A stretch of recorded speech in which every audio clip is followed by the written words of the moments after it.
you all to the 27th ceremony of remembrance. Why we call this as a ceremony of remembrance is that on the 2nd October 1993, His Holiness the Dalai Lama, on behalf of the 6 million Tibetans inside and outside Tibet, on their behalf, His Holiness and the Tibetan people, His Holiness offered the Buddha statue to the people of India as a thank you gift on the very auspicious occasion of the birthday of Mahatma Gandhi, 2nd October and 1993.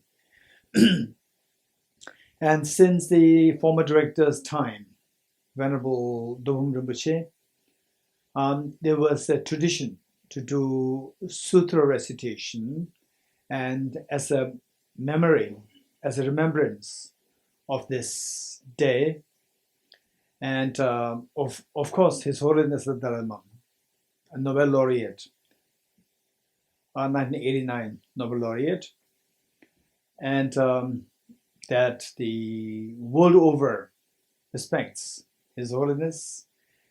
And in this regard, it's really a historic event. And every year there were sutra recitations in different languages, in Pali, in Sanskrit, in Hindi, in English, and in Tibetan. And since recently, at the advice of His Holiness the Dalai Lama, not only confined to this day, but any bigger event to be organized by Tibet House, His Holiness advised that we undertake the ceremony of taking the aspiration Bodhisattva vow. So in this connection, primarily as advice coming from His Holiness, according to the advice coming from His Holiness, Tibet House started what is known as the Bodhicitta Day. On the Bodhicitta Day, then the people within Delhi, they come together to take the aspiration Bodhisattva vow.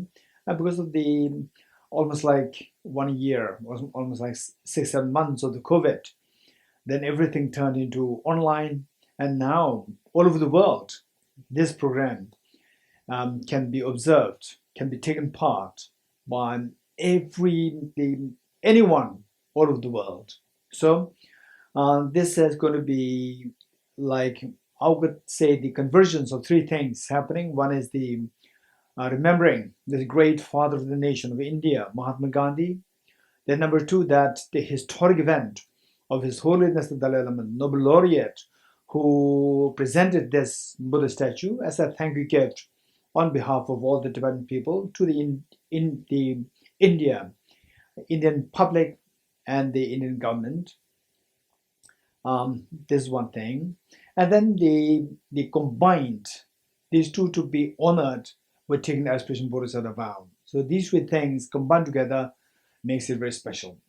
And of course, India, the greatest democratic nation, should be feeling so proud to have produced Mahatma Gandhi, the father of the nation, who is an exemplar in this world, and then to be able to be the host to His Holiness the Dalai Lama, a world-renowned celebrity and a world-renowned leader who is like the counselor to all the leaders of the world. So from these 2 points of view, India should really be feeling so proud that these two great leaders, the one as a father of the nation and the other as the Nobel laureate, as a world leader, as the counselor, as an exemplar to the rest of the world leaders, His Holiness the Dalai Lama, and having so passionately, so lovingly, in great sense of gratitude, offered this Buddha statue, the huge sized Buddha statue, to the Indian people, now installed in the Buddha Jayanti Park. Okay, so with all these things there, how can we make this day a very special one?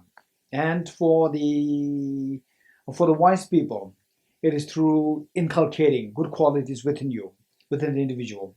And otherwise, celebrities, festivities, and so forth, jubilance and so forth, parties, picnics, and so forth, it's just for to temporary the goodness, and we never know in what way it can really benefit the individuals. It can bring about more chaos eventually. This one part. And whereas to cultivate the inequalities, like generate the taking part in the Bodhicitta day, that becomes very special. So with this in mind, I think that I personally would say that all of us, we have the huge responsibility. One, to make sure that we grow ourselves. There should be personal growth taking place in terms of your knowledge, in terms of your good heart. And number two, not to remain as a passive citizen of the world, rather to be very active in ways of spreading this the vibration, spreading this the radiance, spreading this the light of the good heart, grounded on the wisdom of interdependency towards others to the best one can. That is so important. So with this mind, let us reinforce the visualization of the Buddhist Bodhisattvas in front of you, particularly say His Holy, the Buddha Shakyamuni, His Holiness the Dalai, and of course Mahatma Gandhi as there, and all the Buddhist Bodhisattvas in front of us, to commemorate this great being, Mahatma Gandhi, the father of the nation.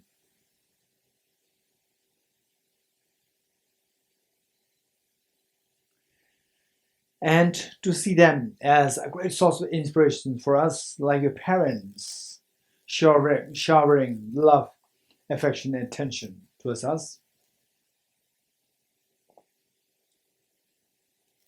Then visualize your two parents and all dear sentient beings around you.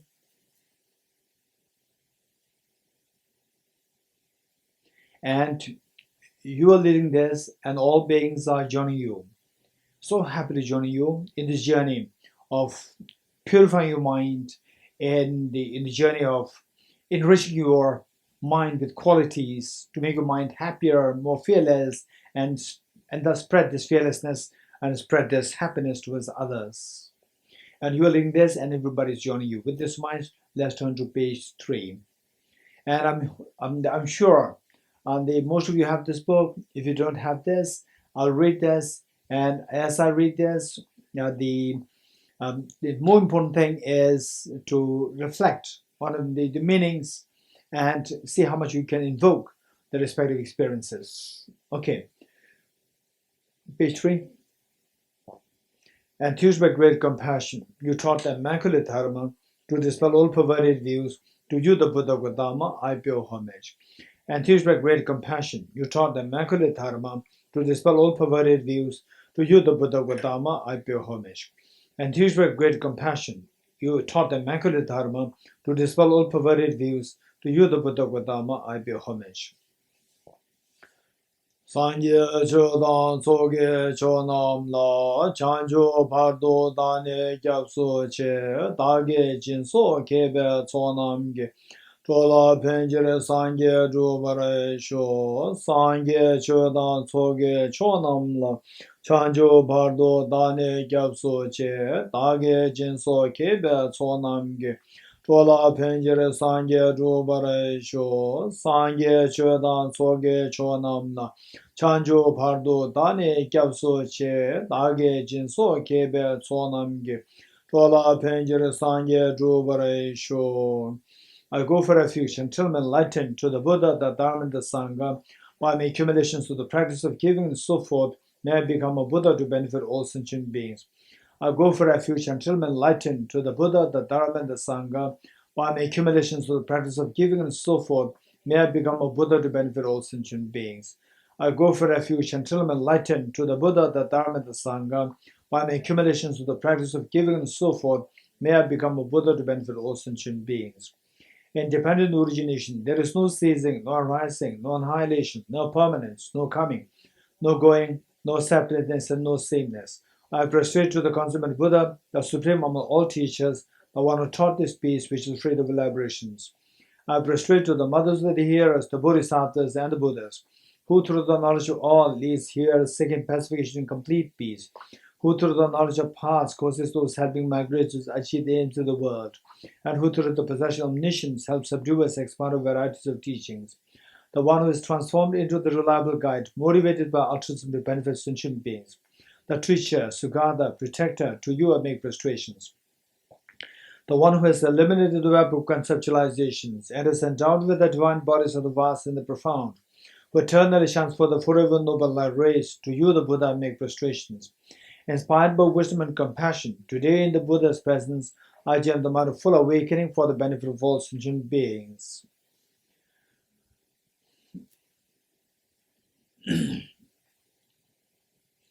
Om ye dharma hetu prabhavam hetum tesham tathagato yavatat tesham chayo nirodha evam vati mahashramanaye swaha.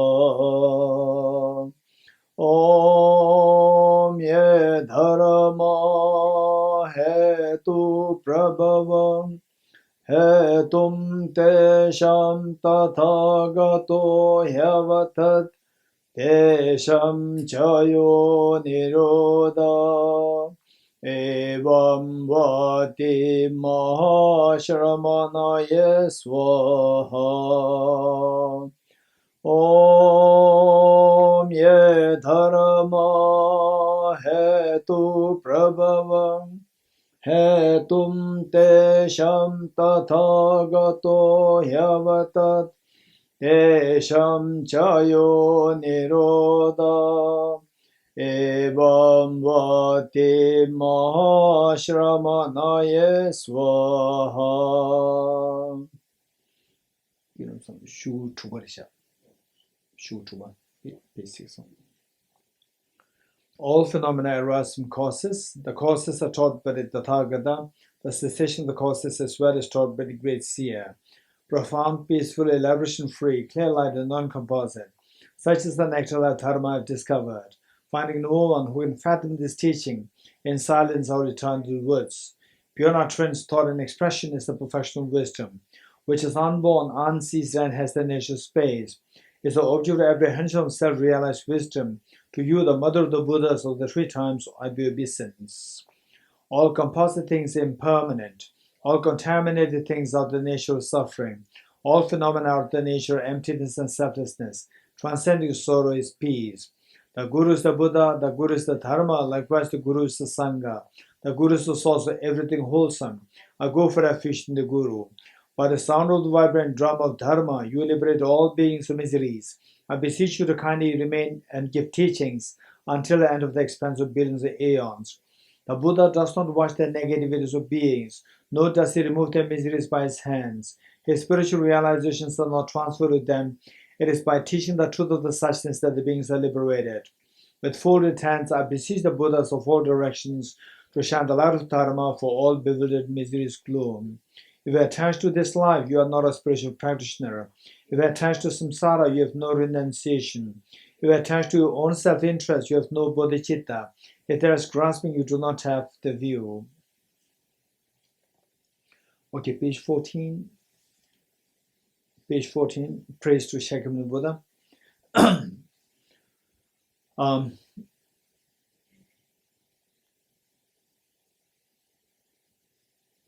Okay. As we recite the Buddha Shakyamunis and the praise to Shakyamuni Buddha, let us keep in mind that the Buddha Shakyamuni is a role model for each one of us. The qualities indicated there, see how much you have these qualities. If you do have, rejoice in you having these qualities. If you don't have, no matter how much you are deprived of these qualities, the point is that we all have the Buddha nature within us. We all have the potentials of these qualities. So with this confidence, try to cultivate these qualities and see, once cultivated, see how much we can nurture them further. So with that in mind, let's turn to page 14. to the founder, the endowed transcendent destroyer, the one gone beyond, the four destroyer, completely perfected, fully awakened being, perfect in knowledge and in good conduct, Sugata, knower of the world, supreme guide of human beings to be tamed, teacher of gods and human beings, to you, the completely and fully awakened one, the endowed transcendent destroyer, the glorious conqueror, the subduer from the Shakti clan, I prostrate, make offerings, and go for refuge. When, O supreme amongst humans, you are born on this earth, you paced out 7 strides, then said, I am supreme in this world. To you who are wise then, I prostrate. With pure bodies, form supremely pure, wisdom ocean like a golden mountain, fame that blazes in the 3 worlds, winner of the best, Lord to you I prostrate. With a supreme science, face like a spotless moon, color like gold, to you I prostrate. Dust-free like you, the 3 worlds are not. Incompatible wise one, to you I prostrate. The Savior having great compassion, the Founder having all understanding, the field of merit with qualities like a vast ocean, to you the Tathagata I prostrate. The purity that frees one from attachment, the virtue that frees one from the lower realms, the one path, the sublime pure reality, to the Dhamma that pacifies I prostrate. Those who are liberated and also show the path to liberation, who wholly feel qualified with realizations, who are devoted to the moral precepts, to you the Sangha I prostrate. Do not commit any non-virtuous actions, perform only perfect virtuous actions. Subdue your mind thoroughly. This is the teaching of the Buddha. A star, a visual aberration, a flame of lamp, an illusion, a drop of dew or a bubble, a dream, a flash of lightning, a sea, cloud, see conditioned things as such. Through this marriage may sentient beings attain the rank of false seeing, subdue false, and be delivered from samsara's ocean, perturbed by the waves of aging, sickness, and death. Okay, we'll read the Heart Sutra. This is extremely important, and I remember so clearly that His Holiness the Dalai Lama, on several occasions during the public teachings, public empowerments, unlike slightly deviating from the traditional practice. Heart Sutra on page 29. Slightly deviating from the traditional practice, where during the empowerment, on the occasion of empowering or the bestowing the empowerments, there's a tradition of reciting doing some rites and rituals in order to ward off the obstacles, in order to ward off the evil spirits from the site. And then His Holiness, as opposed to that, there was many years ago in Dharamsala, I remember, that His Holiness explicitly mentioned that we'll recite the Heart Sutra 3 times. If this Heart Sutra does not have the potential to ward off the evils or ward off our mental evils, then whatever else you do, no benefit.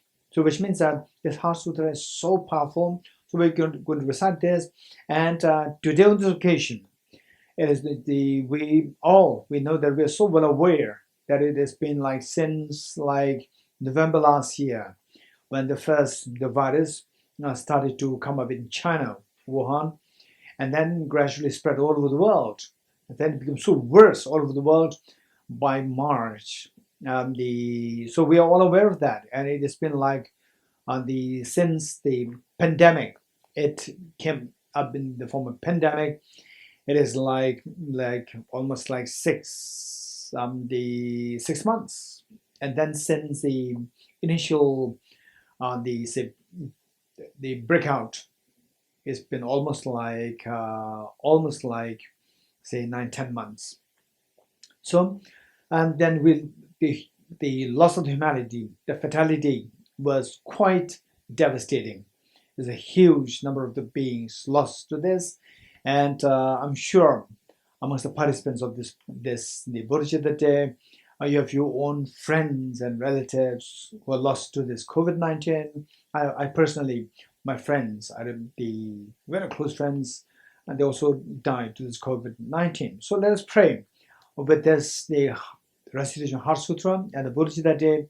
Let us pray that this COVID-19 will subside as soon as possible. Now that we are hearing the news of the vaccines coming here and there, with ongoing trials, in some cases like the third trial going and so forth. Let us pray that it comes very effectively, and that the COVID-19 subsides altogether and the whole world will revive back to normalcy, and people will have a fresh air to breathe of the sigh with relief. Okay, let's with this very strong prayer, and also that all those almost like millions of people who lost their lives, let us pray that they find a favorable birth, meeting with the dharma of bodhicitta, meeting with the dharma of the wisdom of emptiness, so that with the wisdom of emptiness they'll be born to become fearless in any form, and with the bodhicitta they become the symbol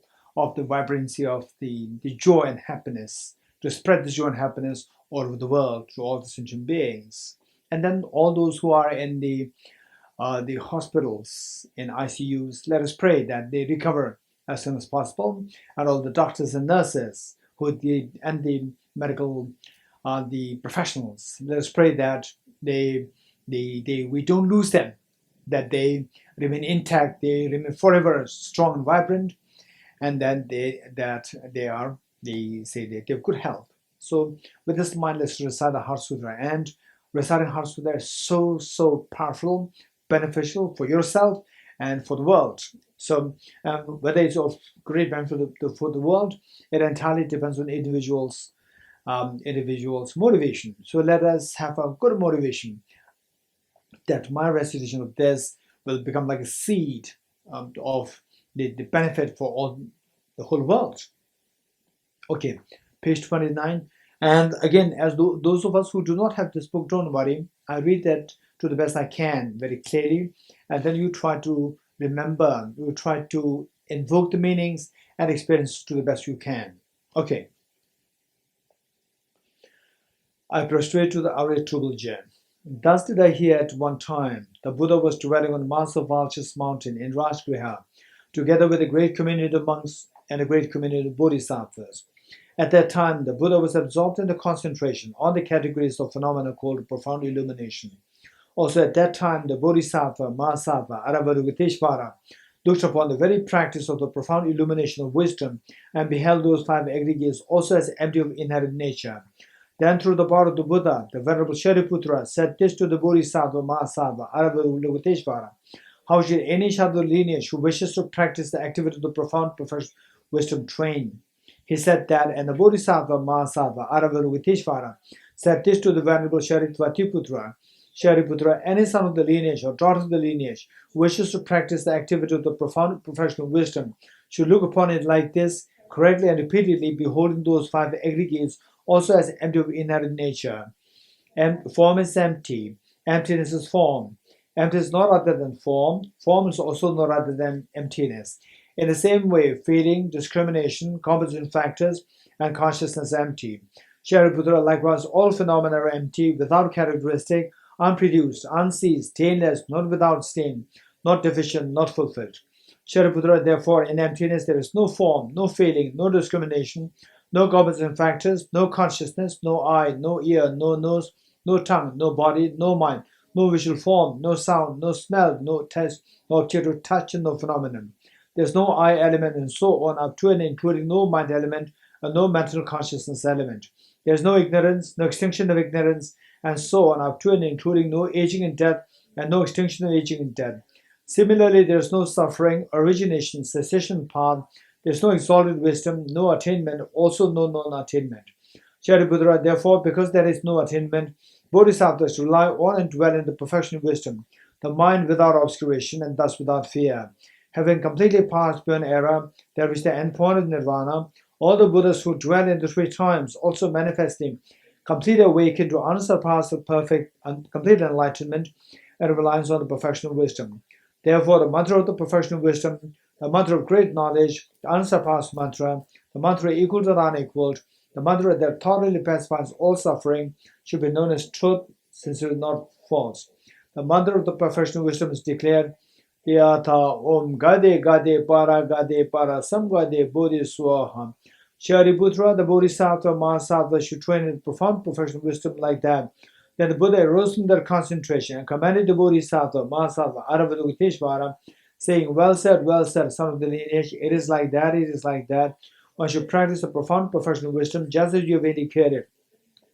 Even the Tathagatas rejoice. The Buddha having thus spoken, the Venerable Shariputra, the Bodhisattva, Mahasattva, Aravadukiteshvara, those surrounding the entirety, along with the world of gods, humans, asuras, and gandharvas, were overjoyed and highly praised as spoken by the Buddha. Okay, well, as we recite this mantra, let us, this is going to be the takeaway from this Bodhicitta day, the ceremony of remembrance, the Gandhi Jayanti day.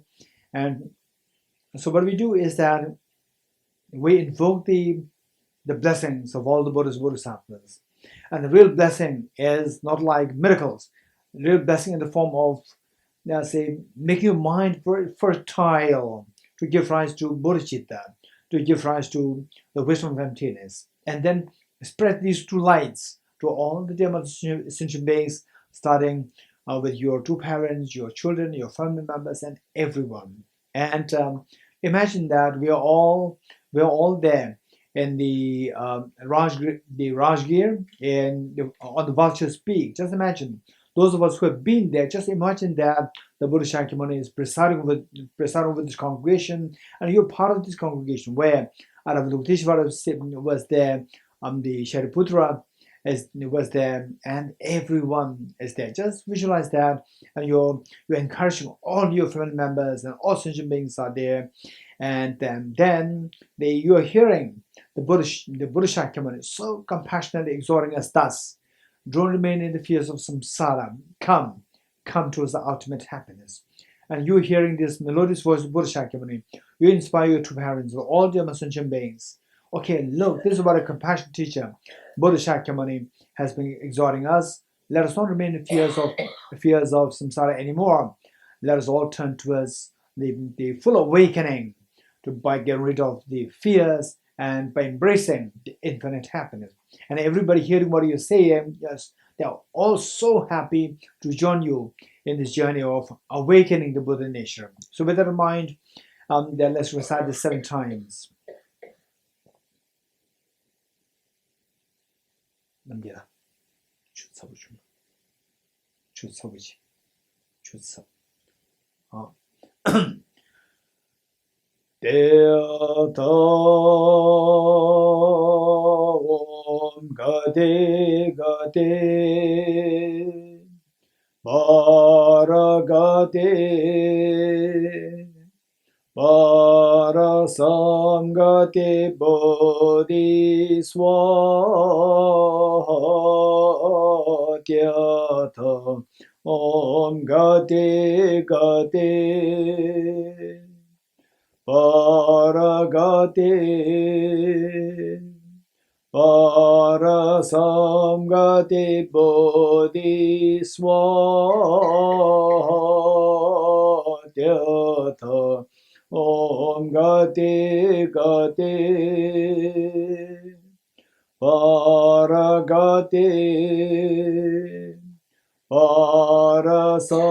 Parasamgate Bodhiswatyata Om Gate Gate Paragate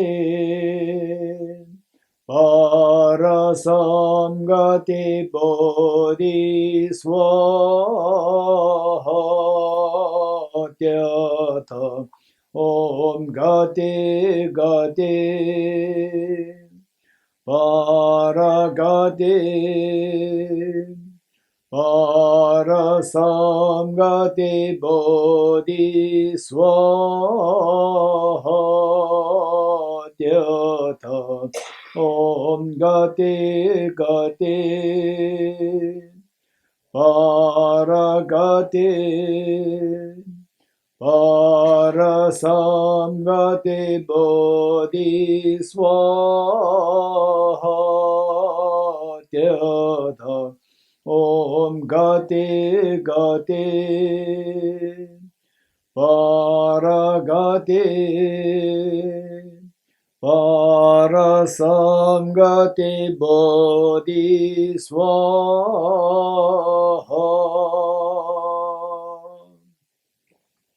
By the teachings of the True Supreme Jewels possessed in power of truth, may inner and outer hindrances be transformed.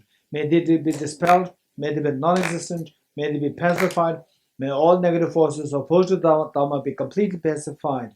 May the host of 80,000 obstacles be pacified. May we be separated from problems and conditions harmful to the Dharma. May all enjoyments be in accord with the Dharma. May auspicious and perfect happiness pervade this place now.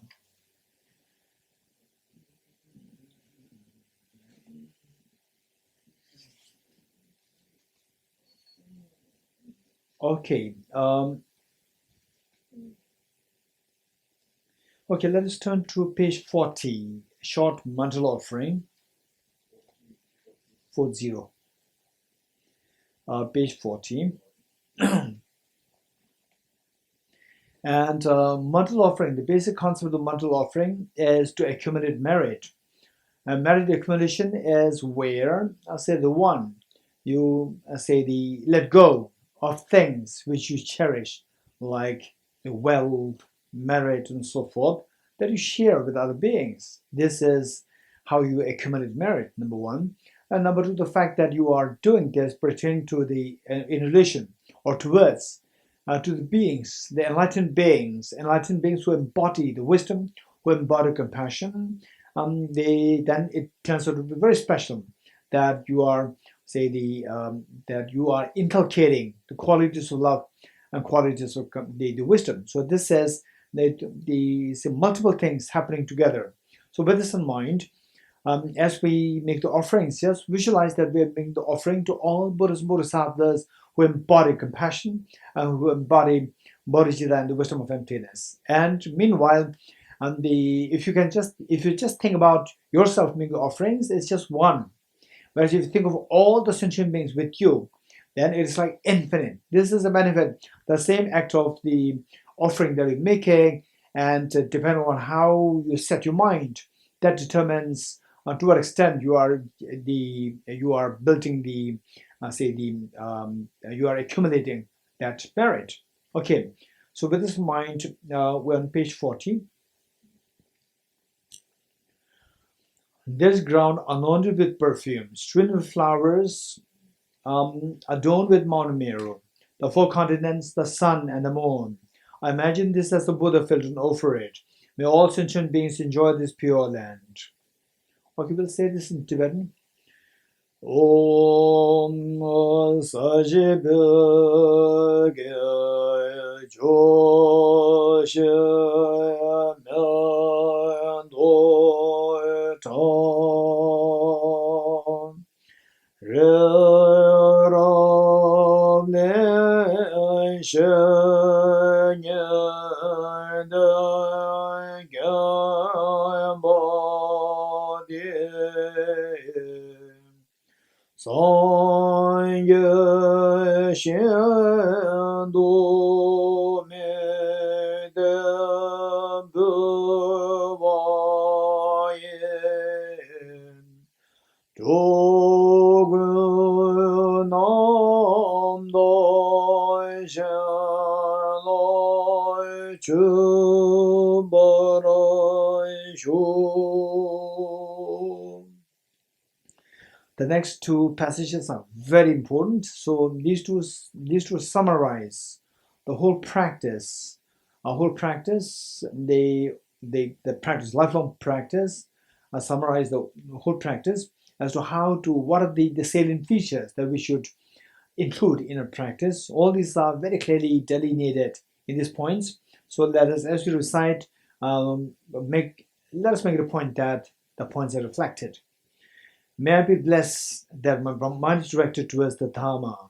May I be blessed that my Dharma practice is on the proper path. May I be blessed that the path is free of flaws.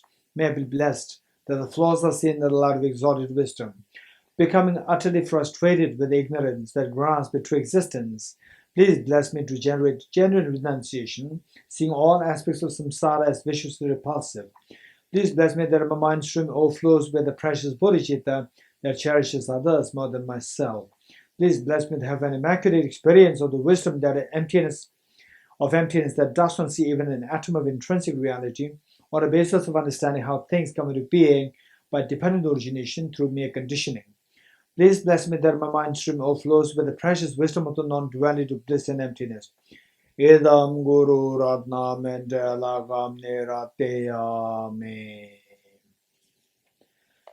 Okay, next the foundation of all good qualities. So this is, they really like the foundation. And of course, this is the foundation of the whole blueprint of the Dhamma practice. You will see them delineated very clearly and vividly. So let us reflect on these points. The foundation of all good qualities is the kind of perfect pure Guru.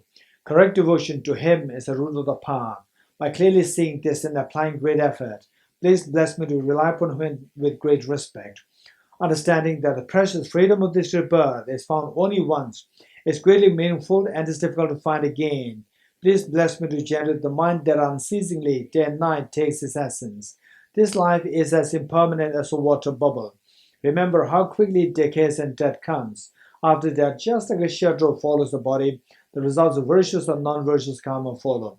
Finding firm and definite conviction in this, please bless me always to be careful to abandon even the slightest negativity and accomplish all virtuous deeds. Samsaric splendors are unsatisfying and unreliable. Seeing them is the door to all suffering. Recognizing these shortcomings, please bless me to generate a strong wish for the bliss of liberation. Led by this pure thought, mindfulness, alertness, and great caution arise. The root of the teaching is keeping the Pratimoksha vows. Please bless me to accomplish this essential practice. Just as I have fallen into the sea of samsara, so fall mother migratory beings. Please bless me to see this, train in Supreme Bodhicitta, and bear the responsibility of freeing migratory beings. Even if I develop Bodhicitta, but I don't practice the three types of morality, I will not achieve them. With my clear recognition of this, please bless me to practice the Bodhisattva vows with great energy. Once I pacify distractions to wrong objects and correctly analyze the meaning of reality, please bless me to generate quickly within my mind stream the unified path of calm abiding in special insight. Having become a pure vessel by training the general path, please bless me to enter the holy gateway of the fortunate ones, the Supreme Vajra vehicle. At that time, the basis of accomplishing the two attainments is keeping pure vows in Samaya. As I become firmly convinced of this, please bless me to protect these vows in pleasures like my life. Then, having realized the importance of the two stages, the essence of Vajrayana, by practicing with great energy, never giving up the 4 sessions, please bless me to realize the teachings of the Holy Guru. Like that, may the Gurus who show the noble path and the spiritual friends who practice it have long lives. Please bless me to pacify completely all outer and inner hindrances. In all my lives, never separated from perfect Gurus, may enjoy the magnificent Dharma by completing the qualities of the stages and the paths, may could attain the state of Vajratara. Okay. Now we're going to do the actual, the actual practice for us as a lifelong practice. What we require is the 4 points. Say the single point of meditation, number 1, single point of meditation. Then number 2 is renunciation practice. Then number 3 is bodhicitta practice. And number 4, the wisdom. And then those of us who have some personal practices like the sadhanas, sadhana recitation, and so forth related to the Vajrayana practice. And of course, you can add that to making 5. Otherwise, these 4 should be the basic foundation for all of us. Keeping this in mind, the first we will do the 5 minutes single point of meditation.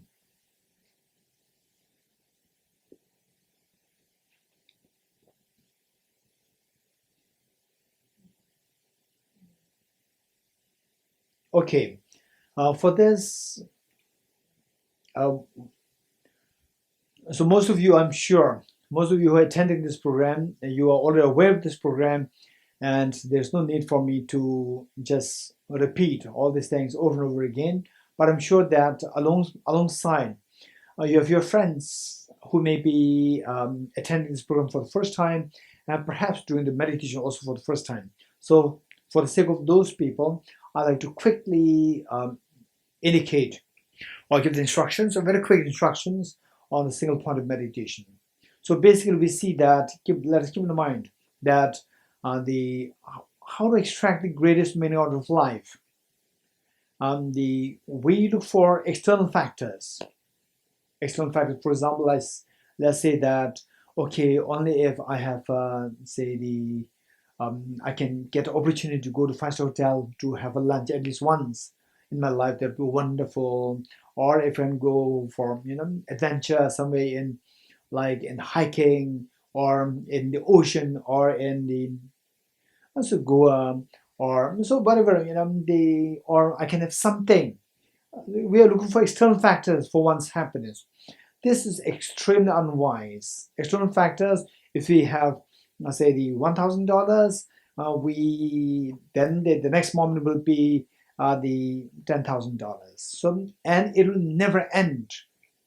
It will never end, and then your mind will become more and more greedy. And the greed is quest.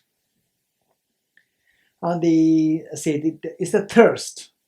As the greed increases, the thirst increases, and the thirst increases, the pain increases. And the reason why we are trying to look for external factors is thinking that this will give me the happiness. Now, opposite of happiness, what is happening? And it is exponentially increasing, the pain. So this is extremely unwise.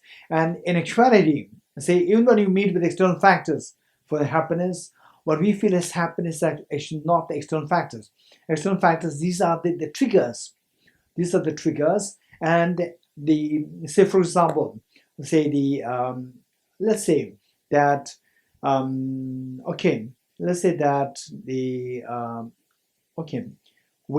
somebody calls you and on phone, so there's the signal traveling, and the signal is not the iPhone 11 or iPhone 12 or whatever. It's not the iPhone.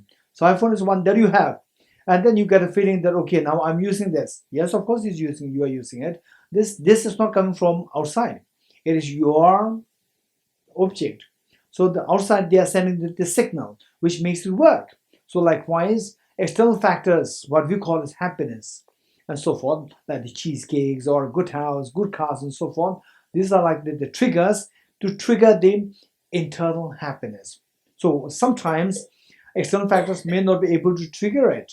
The same, for example, say your salary. Let's say that $5,000 per month. So initially it may be giving you happiness, and then you come to realize your friend is getting $10,000 per month, and then 5,000 is too small, and then now instead of triggering happiness, it triggers sadness within you. So this external factor is just a trigger. It is not the happiness per se. The real happiness is the insight within us. So that is so precious to identify that. And as long as we don't identify that, we will never be genuinely happy. Okay, with this in mind, this happiness is like the gold mixed with the mud. So remove the mud, and the gold inside, the gold of the happiness will shine. This is what is happening. So how to remove the mud? In short, this mud is the metaphor for ignorance. Ignorance, and to remove the ignorance, it is only through introducing the light. So by introducing the light of the wisdom. So this light of the wisdom should have two qualities. Let us not forget this. This light of the wisdom should have two qualities. One is the luminosity. Luminosity to remove the darkness, number one. Number two, that this light must be very steady. If the light, although it is very bright, but if it is not steady, if it is flickering, then it does not serve the purpose for you to read the books. So therefore, one, the light must be very bright. Number two, the light must be very steady. So the brightness, to bring the brightness to the light, we have to study, to sharpen our intelligence. That is by studying, reflecting, meditating on emptiness, on bodhicitta and so forth. And then to stabilize, to bring about the steadiness of the light, we need to do this single point of meditation. So what do you do now?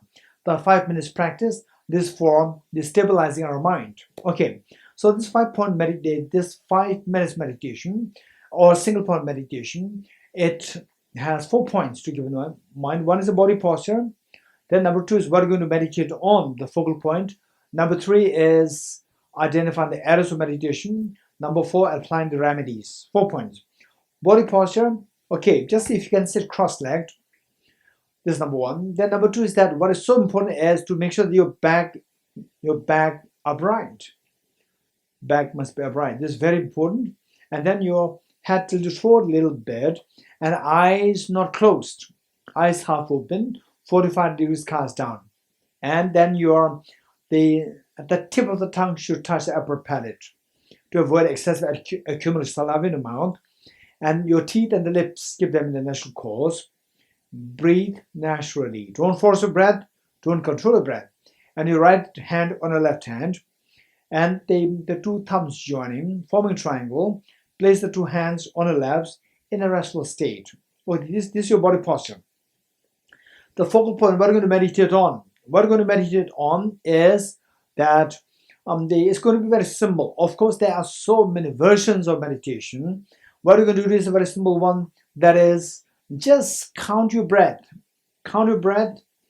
The count of breath. Just follow just empty your mind. Forget about anything else. All of the things. Just focus your mind on the breath. And so breathe in, breathe out. Cycle 1. Breathe in, breathe out. Cycle 2. This is what we're going to do for 5 minutes. And for 5 minutes, it's going to be like, for some people, it can be like 60 cycles. For others, it could be like 70, 80, depending on the length of your breath. Okay. Then number 3 is very important. Identify the errors of meditation. Identify the mistakes of meditation. 2 mistakes. One is mental excitement, mental scattering, and the other one is mental sloppiness or the mental laxity, where your mind becomes heavy and inactive. These are 2 mistakes.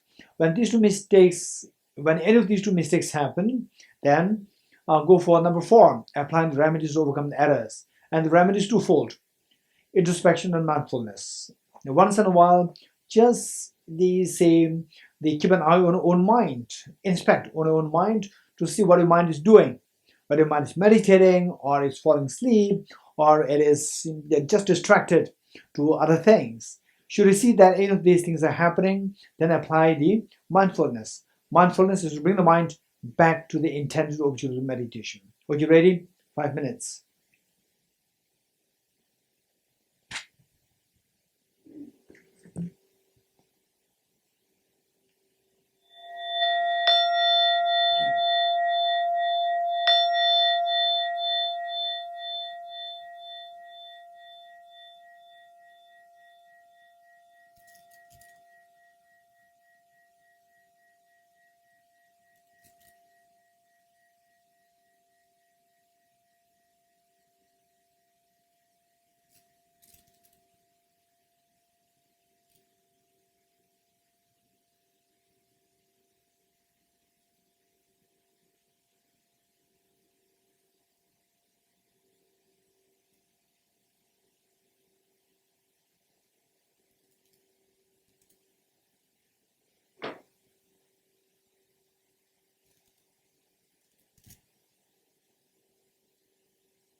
Okay, next,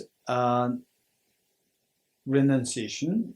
For the practice of renunciation, it's going to be guided meditation. Guided meditation on the basis of the practice of the 4 seals, reflection of the 4 seals. And oftentimes, this is what I share with other people, that people who go through traumatic experience, for example, like seeing the loss of the near and dear ones, seeing that somebody who you love so much is going through very difficult times and so forth, so that then you go into traumatic experiences. So how to curb these experiences? The point is that when will these experiences stop?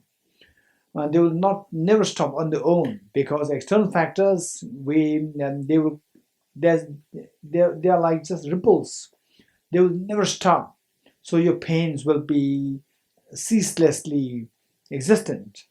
And so, is there any way out of this question? So one way, which I always suggest people, particularly I'm meeting with people and I can feel that the person is prone to these anxiety, like just hearing from, say, let's say myself, when I was very young, like the age 14, 15, 16, when I just hear that my father, he was, of course, I lost my mother when I was 5, and then the hearing that my father was ill, from somebody, just overhearing, they talk that my father was a little ill, and so just a mere what I hear, what I heard, so it could just really bring a traumatic experience with me, so much of anxiety with me. So this says, so later on, and then I'm so lucky, of course, to be formally introduced to the Buddhist teachings, the 4 seals, Bodhicitta, Recite, and so forth.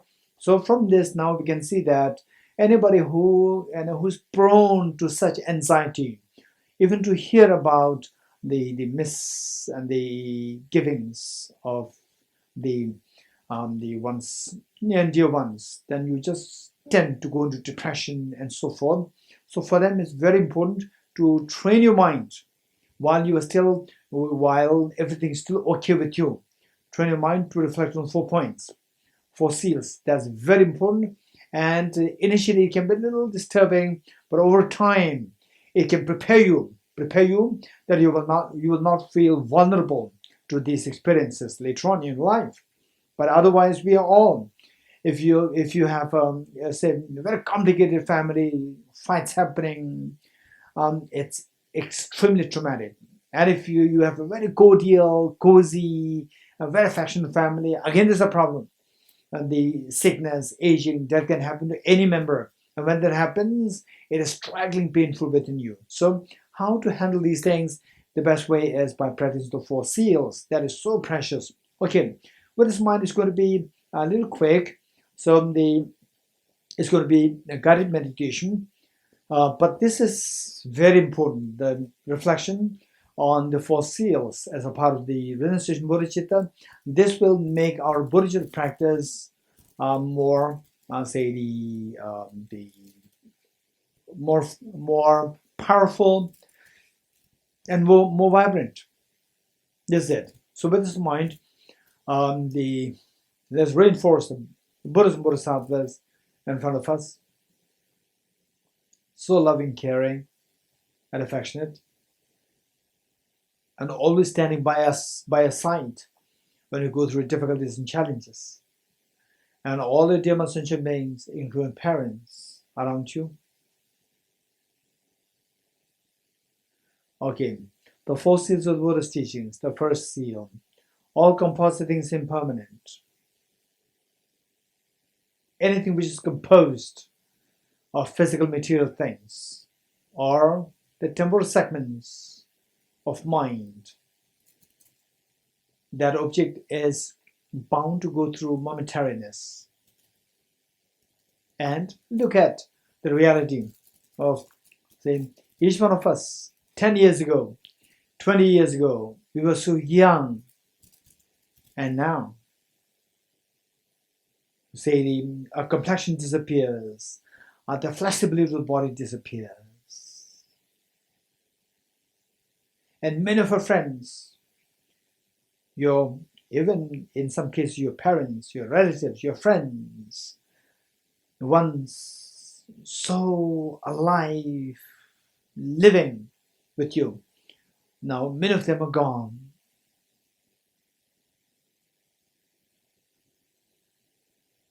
And Twin Towers, which was such the place of excitement where so many people visit, now just becoming memory, zero ground, now just gone into ashes. Just imagine all the people 200 years ago, like who you are today, in 20s, 30s, 40s, 50s, 60s, 70s. 200 years ago, they were exactly these people who were the same age as you are now. Where are these people? Today, not even a single person is left. They're all gone. It's true. This is the power of impermanence. One's Alexander the Great, the so-called great Alexander the Great, and so forth. Where are they? They're all gone. And the great pharaohs of Egypt, who have all the wealth of the kingdoms, even the subject, they don't even dare to go close by. Now the archaeologists, they are playing with their bodies like item, like a property. This is impermanence. It's not only of the past, 200 years later in the future. Today, what is happening today? For us, every moment is so important. Oh, this is happening, the COVID-19, or the Wuhan, and the debates going, presidential debates going in America. Everything seems to be so important and so significant. But what? 200 years later, 99% of what is happening today will not even be remembered by those people then.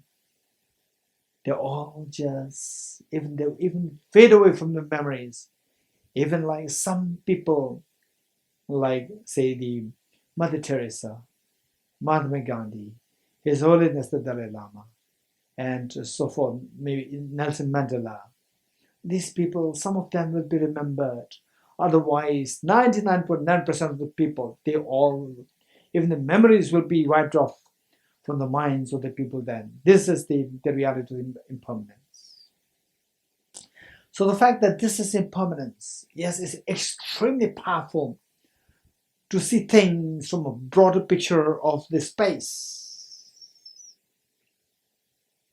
Broader picture in time, like incorporating, like, say, 1,000 years, millennia, say 2,000 years, and so forth, and space, not only just today, not only just the planet Earth, not only just your location, whole planet Earth, the solar system, the Milky Way galaxy, the whole universe, keeping these two into account, the vastness of space and the vastness of the time length, then what we see today is so insignificant, tiny. From this we can see the impermanence strikingly clear. But this mind, this impermanence, the change, obvious change that we see, should necessarily be possible if there's a change happening on the grosser level, on the subtle level. So the change that you see in your body over the last 20 years, 30 years, 40 years, it was only possible if the change was happening on the yearly basis. And the change that your body the change that happens on a yearly basis is possible only if there is change happening on the monthly basis, weekly basis, daily basis, hourly basis, minute by minute basis, second by second basis, millisecond basis, nanosecond basis. Yes, of course, this is reality. In the absence of these changes, the obvious change that we see, the manifest change that we see will totally be not feasible. So from this, we see that everything is nothing. All the composite things are nothing, which involves a momentary change happening. For example, press the timer button and see how the digits move so fast. This is exactly how our body moves so fast. Our eyes are so limited, our eyes are so gross, so coarse, that it does not see the subtle reality there. How our body is moving with the vibration so fast. If we see things on the atomic level, we see that none of the atom is statically remaining. All the atoms, they move so fast. There's constant flux happening. This is what is happening with our body and with our mind, all composite things. This is the meaning of all composite things impermanent. Okay, yes, it's quite scary. And it is good for us if you can sit for retreat just to meditate on impermanence in this fashion, the gross impermanence and the subtle impermanence. Okay, so if that is the case, yes, it's quite scary. So from this we see that what the result is, things are moving so fast. Where we are moving, what is that destiny? What is that destination? Where we are going towards? That is determined by the previous moment. So this meaning of the previous moment in our case, where we are going towards, that is determined by the previous moment of our mind. And the mind, if it is contaminated like self-grasping, ignorance, self-centered attitude, then the result that it will give rise to is only miseries. So in our case, unfortunately, our mind is being determined by these two demons, the self-grasping ignorance, the worst of the demon, which is self-grasping ignorance, the contamination, the self-grasping ignorance, complemented by the self-centered attitude. So this, no doubt, will take us only to the miseries. Miseries like what? Miseries that we have experienced in our life. Just reflect on some of these miseries. Sickness, aging, death. And today's sickness, for example, like the COVID-19, your friends, your relatives, your neighbors. And otherwise, we hear about the people in ICU who pass away and so forth.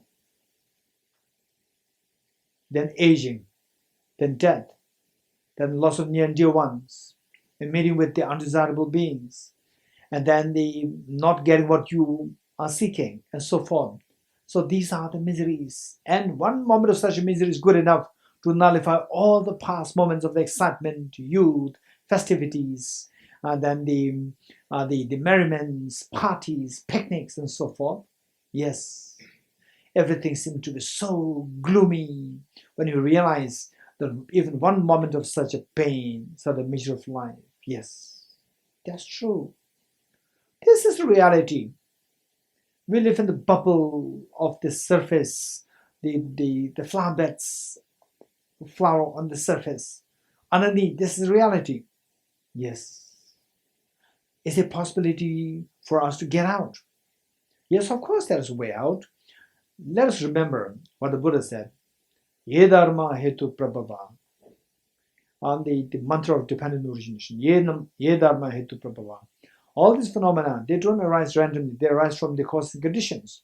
Okay, so miseries, they come into being by the contaminant karmas, afflictions, inappropriate attention, and particularly the self-grasping ignorance. You have to get rid of self-grasping ignorance. How can I get rid of self-grasping ignorance so that all miseries will come to an end altogether? By introducing counterforce.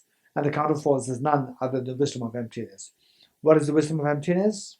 It's the wisdom whose apprehension of the object tallies with the reality. What's the reality? The reality is what the Buddha indicated as the third seal. Everything is the nature of emptiness and selflessness. Okay, let's quickly meditate on the emptiness. Of course, it's going to be very gross.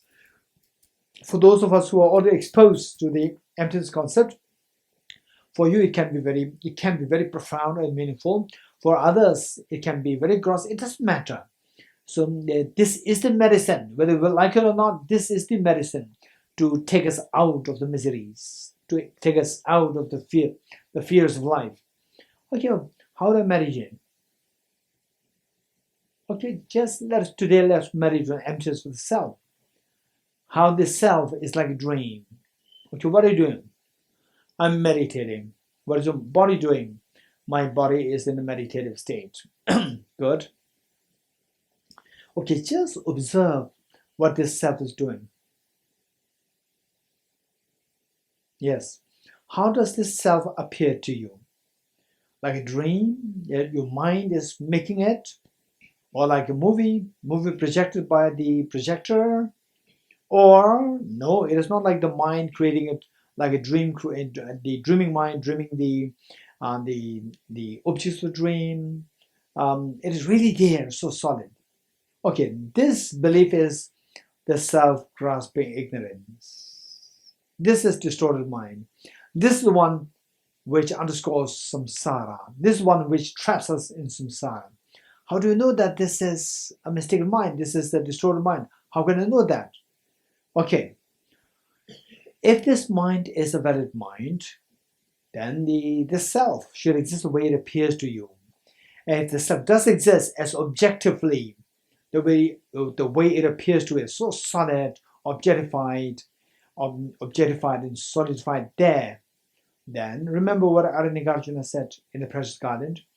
If the mirage were to be water, why not those close by the mirage see water? If the mirage were to be water, why not those close by the mirage see water? Okay, with this, the similar token of reasoning, if this self were to exist objectively, why don't I see the self as I go closer to this object? Okay, let us now go closer towards this object, towards the self. Let us ignore everything which is not the self, because we are only interested to look for the self. So this mind going towards the object, this mind is known as the mind analyzing ultimate, or the ultimate analysis, analyzing the objective reality. Okay, so now we employ this ultimate analysis. With ultimate analysis, just ignore everything which is not the self. We're only interested in the ultimately or the objectively existent self, and we employ this ultimate analysis. Okay, what do you find? First, we see a very thin layer of the skin. Of course, that is not the self. Take it aside. Behind that, the fatty tissues. Behind that, cartilages, the muscles, the flesh. Of course, these are not me. Then what you have? You have the bones, the skeleton, the bone marrows, the blood vessels, the heart, the lungs, the brain, then the liver, the gallbladder, the intestine, the stomach, pancreas, kidneys. None of these solid parts is me. These solid parts constitute the element of earth. In other words, the element of earth is not me. Keep the element of earth away, aside. Element of water, the blood. 4 liters of blood, which are heart pumps in and out of the heart to different parts of the body. Of course, that is not me. Element of water is not me. Keep that aside. Element of fire, the body heat, 2,500 joules of energy that a body contains. Of course, that is not me. Keep that aside. Element of air, 4.5 liters of air that we breathe in and out through our lungs. Of course, that is also not me. Keep that aside. Element of space. 99.9% of our body is made of space. It's just a pool of atoms, and as for a single atom, the space between the nucleus and the electrons is like 99.9% bigger than the space occupied by these the subatomic particles like electrons, protons, neutrons. So in other words, we are nothing but space. But I'm not the space.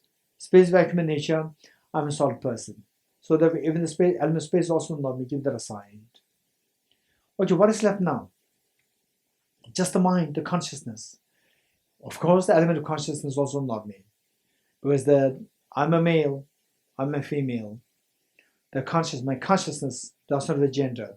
Gender is posited on the basis of my mind. No, sorry, on the basis of my body. So even this consciousness is also not me. Keep that aside. What is left now? Nothing is left there as me. Where is the self? This self is not at all there. Stay in this experience. Bring back the 6 elements. Tell me, which of the 6 elements is self? None. Okay, if none, keep them aside. The self must be different from the 6 elements. Keeping aside the 6 elements, nothing is left there as a self. So the self is not one with elements, no different from the elements. This is what I discover now. Okay, so from the object, what is there as a self? Nothing is there as a self. Stay in this experience. Okay, this does not mean that the self does not exist, because here we employ the ultimate analysis. So from the object, from the ultimate, in the ultimate domain, or objectively, the self is found to be non-existent. But it doesn't mean that the self doesn't exist. Okay, just imagine that you come out of the meditation. Again, the self comes back. How do you know that? Because I can see that. I can perceive that. It's just your perception. From the object is empty. It's just a subjective perception. From the object or objectively is empty. Now from the subject it appears. Therefore it is described as a mere appearance to the subjective, mere perception of the subjective mind.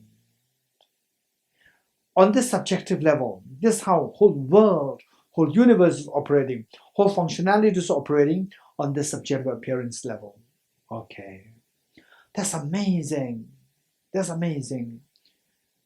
When you get this experience, okay, just go to these 6 elements and ask yourself, where is the self? This self is nowhere to be found. When you say it's nowhere to be found, I'll say in some cases as a tinge of a fear can come in you, a triangular experience can come in you, goosebumps can, cold waves can flow through your bodies. If that happens, you're very fortunate. If not, don't worry. Just keep doing this practice. Go for more extensive studies, reflection, and you're bound to go through these experiences, get these wonderful experiences, the indicating that you are having clash with the self-grasping ignorance, that if you will eventually win over the self-grasping ignorance, and you will overcome all the fears of life altogether. That's amazing. But tell me, what's the fun benefit of this? Yes, just as when you subject this self to ultimate analysis, this self dissolves. Likewise, if you subject all the undesirable things like sickness, aging, death, tension, depression, and so forth to the same analysis, we see that they will also disappear. All our sorrows will disappear. You will transcend all sorrows. Transcending sorrow is the ultimate peace. Exactly. Stay in this experience. Okay, well, all my sorrows dissolve, and experiencing a state of sorrowlessness, a state of no disturbance, total peace.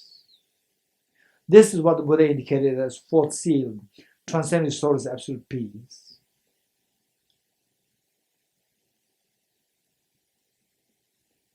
Okay, the desire to achieve this state is the most refined understanding of renunciation. Just in this experience, desire to achieve that state where all your sorrows dissolve. This is the final understanding of renunciation.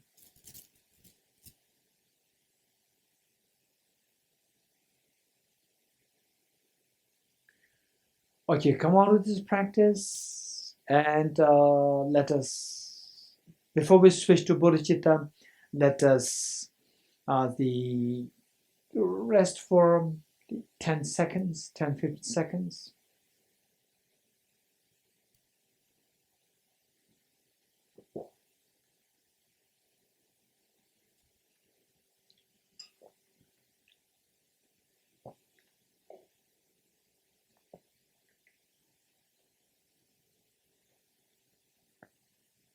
Okay, ready now?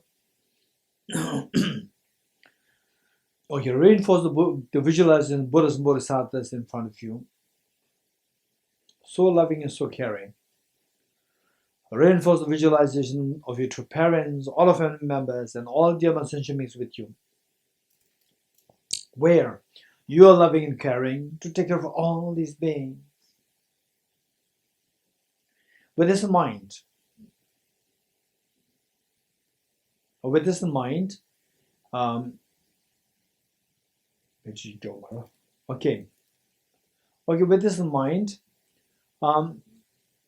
we'll do the 4 immeasurables.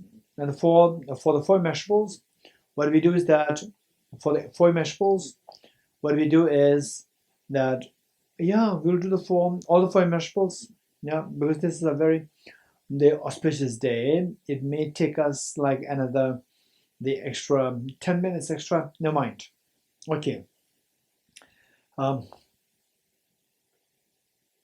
If you have been doing this practice on a daily basis, that's amazing. If not, this is an opportunity for us to do it, and let's do this wholeheartedly. And at times this practice can become a little superficial, may appear a little superficial, because that what your mind thinks naturally, and what this practice is the what this practice demands us of our mind is quite contradictory. Our mind is driven by the self-centered attitude of selfishness, and this practice is just giving everything to others. You may feel a little contradictory. It doesn't matter. This is how we practice.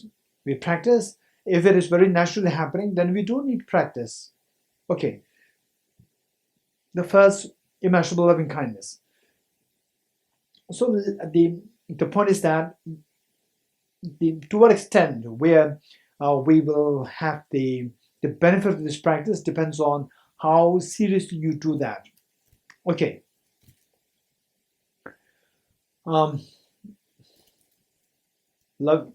Immeasurable loving kindness.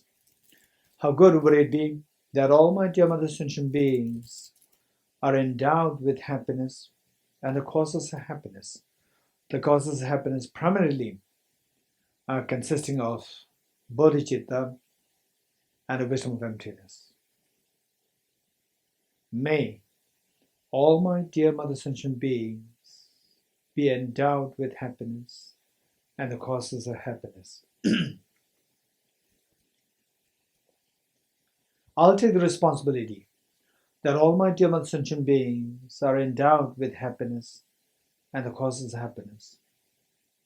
The Buddhas and Bodhisattvas, witnessing you making such a courageous commitment, like a mother, after all these many years of hardship in raising our children, and today, eldest daughter, just 13 years old, and the eldest son, just 12 years old, two of them come to the mother, telling the mother, Mother, please take rest. You have done everything for us. You love us so much. We also love you so much. Now that we are grown up, we'll take care of our siblings, all our siblings. You please take rest. And the mother could not believe her eyes and ears. Tears rolling down her cheeks.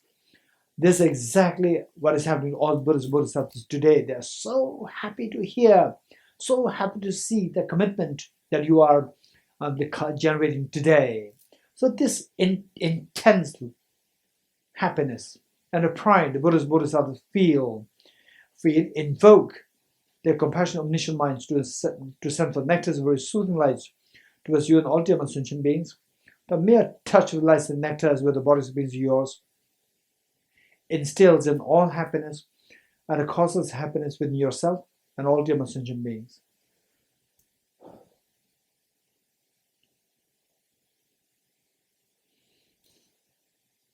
And you witnessing such a miracle is happening towards all the dear sentient beings, you are intensely happy. Take 3 deep breaths, sighing with relief.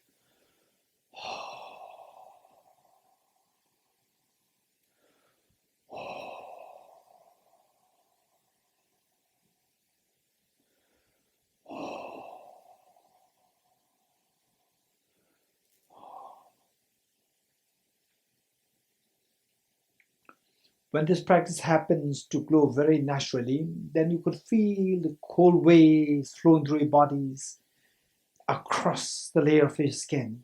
You could feel it. Immeasurable compassion.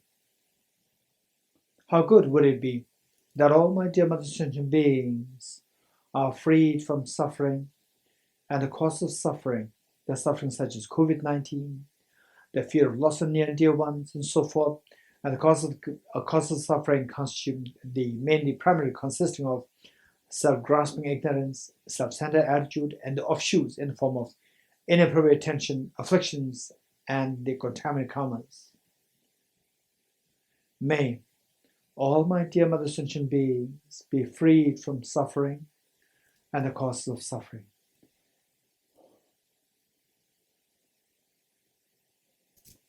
I will take the responsibility that all my dear sentient beings are freed from suffering and the cause of suffering.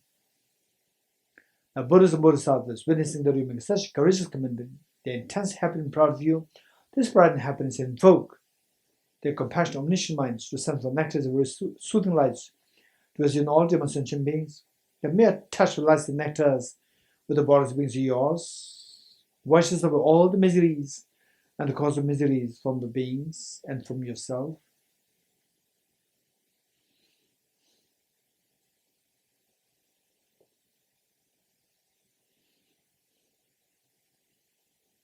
And you witnessing such a miracle is happening towards all the German sentient beings, you're intensely happy.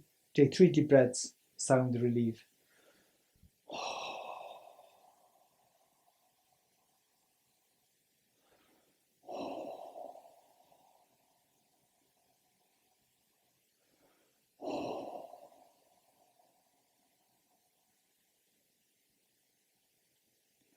Next, immeasurable joy.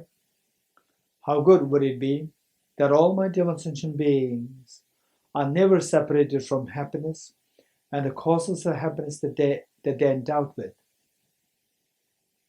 May all my dear mother sentient beings never be separated from happiness and the causes of happiness that they're endowed with.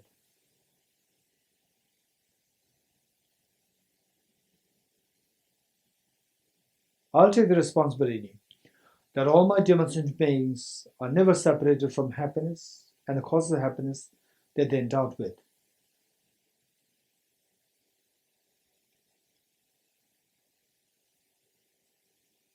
The Buddhist Bodhisattvas, witnessing the remake such a courageous commitment, they intensely happy and proud of you. This pride and happiness invoke the compassionate omniscient minds to send forth nectars very soothing lights towards you and all dear sentient beings. The mere touch of lights and nectars with the bodies of beings yours stabilizes the happiness and the cause of happiness the beings and you are endowed with.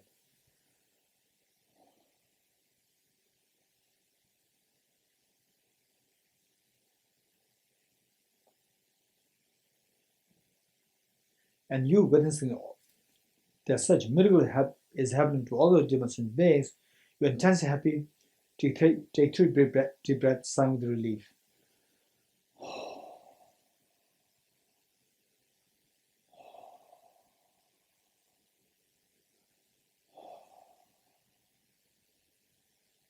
Immeasurable equanimity. How good would it be that all my dear sentient beings are freed from the biased attitude of excessive attachment towards some and aversion towards others, and making them abide in the state of great equanimity, embracing all other dear sentient beings equally, leaving none aside. May all my dear sentient beings be freed from the biased attitude of excessive attachment towards some and aversion towards others, and instead abide in the great state of equanimity. I'll take the responsibility that all my dear sentient beings are freed from the biased attitude of excessive attachment towards some and aversion towards others. The Buddhist Bodhisattvas, witnessing that you make such a courageous commitment, so they are intensely happy and proud of you. This pride and happiness invoke the compassion of omniscient minds to send forth nectars very soothing lights towards you and all dear sentient beings. The mere touch of lights and nectars with the bodies beings yours frees the beings from the biased attitude of excessive attachment to some and aversion to others, and instead making them abide in the great state of equanimity, embracing all other dear sentient beings equally, leaving none aside.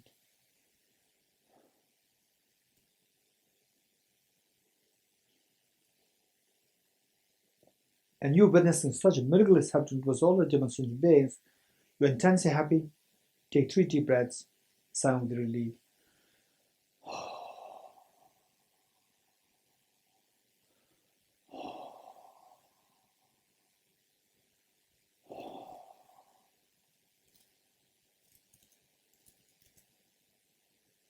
Okay, underscoring all the 4 immeasurables is the unconditional love towards all dear sentient beings.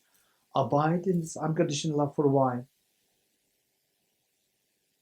Imagine that you're looking at the eyes of each of the sentient beings, giving each one of them the reassurance that have no fear, I'm there to take care of you. Amazing.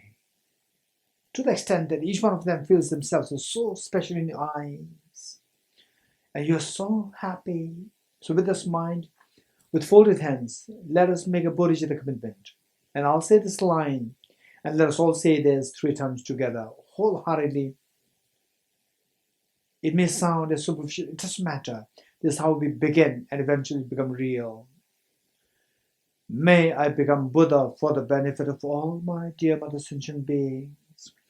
May I become Buddha for the benefit of all my dear mother sentient beings.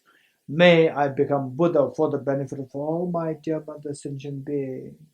May I become Buddha for the benefit of all my dear mother sentient beings. Stay in this most beautiful mind of this universe. The most beautiful mind that you can possibly find in this universe. Today you have generated this Bodhicitta, the most beautiful mind, the Bodhicitta. Abundance experience. Slowly transform this beautiful mind of Bodhicitta into a spotless, clean moon disk, horizontally sitting at the heart. Okay, it's amazing that you made such a courageous commitment to become Buddha for the benefit of sentient beings, but why not? How come that you did not become a Buddha since time immemorial until now? That no matter how much you squeeze a handful of sand, and the oil will not come out of that. So how do you know that Buddhahood will come out if you put effort? That's true. I'm not like a handful of sand. I'm like a handful of sunflower seeds, squeezing which oil will come out of it. I have a Buddha nature inside me. Say, if I put concerted effort, this Buddha nature will manifest in the form of Buddhahood. But why not? Why not it manifested till now? Since time immemorial. Yes, that's true. Till now, I've been fooled, I've been deceived by the 2 demons, self-grasping, ignorant, self-centered attitude. Now I'm disillusioned by these 2. I will forever attempt, put effort to exterminate 2 demons. How can you do that? But it's sort of a very powerful remedy. What is that? The wisdom of emptiness. Okay, let us quickly retrieve the experience of emptiness which we meditated as the 3rd seal of the 4 seals of the Buddha's teachings. Okay, let us quickly retrieve that experience. What are you doing? I'm meditating. Okay, do you know, can you recall that this self is nothing? When subject to ultimate analysis, this self is nothing but constituted of 6 elements. Yes? Just imagine, you go into the 6 elements, and the earth, water, fire, air, space, and consciousness. Okay, which of 6 elements is self? None. Then you realize that the self is not one with its parts, not one with the 6 elements. Okay, remove the 6 elements. Where's this? Is it different from the 6 elements? Left different. Left as separate from 6 elements. Then you remove the 6 elements, nothing is left there. This self is not to be found as different from 6 elements. Once you realize this, you are seeing the emptiness of the self, the self being empty of, being different from the elements, 6 elements. Okay, now from the object, what is there as the self? Nothing is there as the self. These are the only 2 options for the self to exist objectively, and none of these 2 holds true. So therefore, then from the object, there's nothing to be identified as the self. Stay in this experience. A tingling sensation can happen in you. Goosebumps can happen in you. A touch of fear can come to you. If it doesn't happen at all, it doesn't matter. Just this is how we begin. And through extensive studies and reflection, eventually you will get these experiences. So precious experience. And this is incredibly auspicious and precious beginning. You discovered that on this, when subject to ultimate analysis, the self is nowhere to be seen objective. From the object side, self is totally empty. Stay in this experience. Okay, transform this, the most fearless mind of the wisdom of emptiness, into a spotlessly clean, white Vajra, thumb-sized white Vajra, vertically sitting on the moon disk of your heart. Okay, that's amazing. Now you have the moon disk, symbolic of conventional bodhicitta, to counteract the self-centered attitude, one of the 2 demons. and the Vajra symbolizing the ultimate bodhicitta, the wisdom of emptiness, to curb the self-centered, self-grasping ignorance and all its offshoots and the subtle stains. These two guarantee that, these two Vajramoon guarantee that all your mental defilements will be removed and the gold inside you, the gold of the Buddha nature, will shine forever to the highest state of fearlessness and the infinite happiness to embrace all other demon sentient beings with unconditional love. That's amazing. Yes, that's amazing. But what about your two parents? What about all the family members? What about all the demon sentient beings? They're suffering terribly, and you got some guarantee that you're going to be free from all these miseries. But what about your demon sentient beings? That's very true. With this tremendous love and affection towards all demon sentient beings, invoked by this tremendous love and affection, your Vajramoon at your heart, visualize them to multiply infinite number of times. Share one set of Vajramoon with your mother at her heart. Wow, that's amazing, so beautiful, amazing, wow. Share one set of Vajramoon at the heart of your father. Amazing. One set with each one of your demon sentient beings, each one of your family members, including your children, with each one of these sentient beings in their own place, in their own country, in this world, in the Milky Way galaxy, in the entire universe.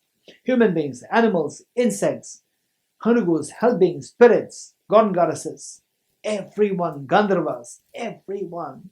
Now all beings have the Vajramoon that you have shared. That's amazing. Wow, that's so precious. What a joy. What a day. Yes. Let us not forget that all the Buddhas and Bodhisattvas, they're watching us since we started this program. Yes. Why not we invite them to be guests, to be holy guests, to be a holy witness to undertaking the ceremony of taking the aspirational Bodhisattva vow. As a gesture of making the request to all the Buddhas and Bodhisattvas, let us, along with all demon sentient beings, let us stand up to make 3 prostrations to all the Buddhas and Bodhisattvas.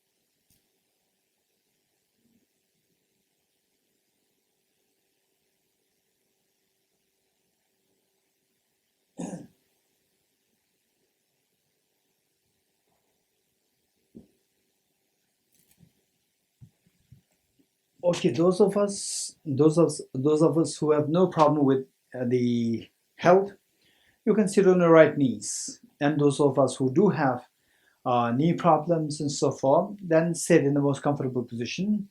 And those of us who are sitting on our knees, because it'll take a few minutes, the ceremony will take a few minutes.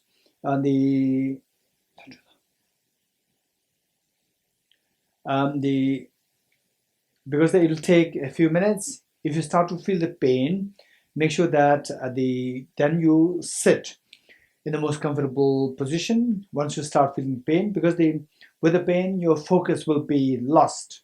So make sure that there's a focus in the ceremony. This is the actual ceremony, so precious. We've already laid the ground. We've already made a mind very fertile to undertake this ceremony. So precious. And what we are doing today is on page 50. And those of us who do have this book with you, they will refer to that. If you don't have this book, don't worry. I'm reading this very clearly, slowly. And the most important things are wholeheartedly let your mind feel what you're reading, what we are reading. And it is like your mind talking to yourself. It is like your mind. It is you're invoking these experiences yourself, wholeheartedly feeling. That must be invoked. That's very important. Okay, just imagine that all Buddhist Bodhisattvas, just imagine when you're like age 4 or 5, when you're making the first public performance on behalf of your school, your parents, look, they dare to leave everything behind to come to there as an audience, amongst the audience, to make sure that they give you the moral support. They dare to give the moral support. They wave the hand to you, reassuring you that we are here. So we are proud of you. This exam, we are all like small children, like age 4 or 5, making the first public performance, and your parents, the Buddhas, Bodhisattvas, like your parents, they giving us reassurance that you are doing so good. We are so proud. This is exactly what is happening today. So all the Buddhas, Bodhisattvas, they are so proud of what we are doing today. And with this in mind, and then particularly imagine, in some cases, the children, they are so beautiful.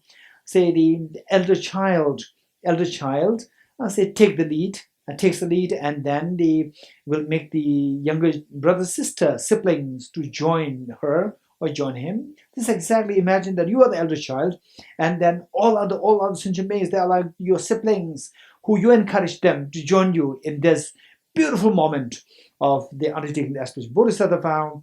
And all the Buddhas, Bodhisattvas, they are like your parents in the audience, watching you with so much of pride, the joy and happiness. This is exactly what is happening with this mind. And we will say this first stanza 3 times wholeheartedly, and then the remaining 2 stanzas as per the meanings reflected. Okay. I go for refuge to the triple gem. I confess the negativities individually. I rejoice in the virtues of all the beings. I hold the precious Buddhahood in my heart. I go for refuge to the triple gem. I confess the negativities individually. I rejoice in the virtues of all the beings. I hold the precious Buddhahood in my heart. I go for refuge to the triple gem. I confess the negativities individually. I rejoice in the virtues of all the beings. I hold the precious Buddhahood in my heart. Gurus, Buddhas, and Bodhisattvas, please pay heed to me. Just as the previous Buddhas have generated the mind of bodhicitta, and just as they successfully dwell in the Bodhisattva practices, likewise for the benefit of all sentient beings, I will generate the mind of bodhicitta, and likewise shall I too successfully follow the Bodhisattva practices. Gurus, Buddhas, and Bodhisattvas, please pay heed to me. Just as the previous Buddhas have generated the mind of bodhicitta, and just as they successfully dwell in the Bodhisattva practices, likewise for the benefit of all sentient beings, I will generate the mind of bodhicitta, and likewise shall I too successfully follow the Bodhisattva practices. Gurus, Buddhas, and Bodhisattvas, please pay heed to me. Just as the previous Buddhas have generated the mind of bodhicitta, and just as they successfully dwell in the Bodhisattva practices, likewise for the benefit of all sentient beings, I will generate the mind of bodhicitta, and likewise shall I too successfully follow the Bodhisattva practices. Okay, just feel the joy of having received the aspiring Bodhisattva vow. Just feel the joy. Okay, and so here, this is the greatest thing that we have done since time immemorial to today. Say the Buddhas and Bodhisattvas, since time immemorial, they've been always wishing that we do something good so that we will not suffer anymore, that we'll have the infinite happiness. On the contrary, we do just the opposite. We just always chase after the negativities. We chase after negativities.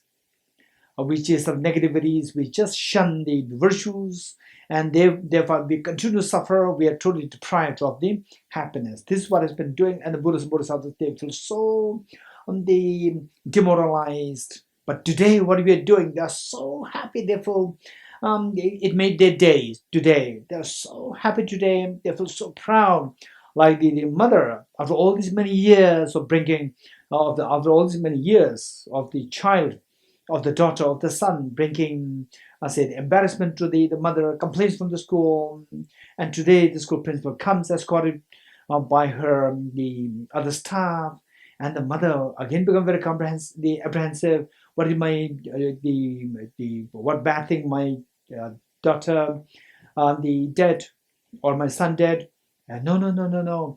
It's nothing of that.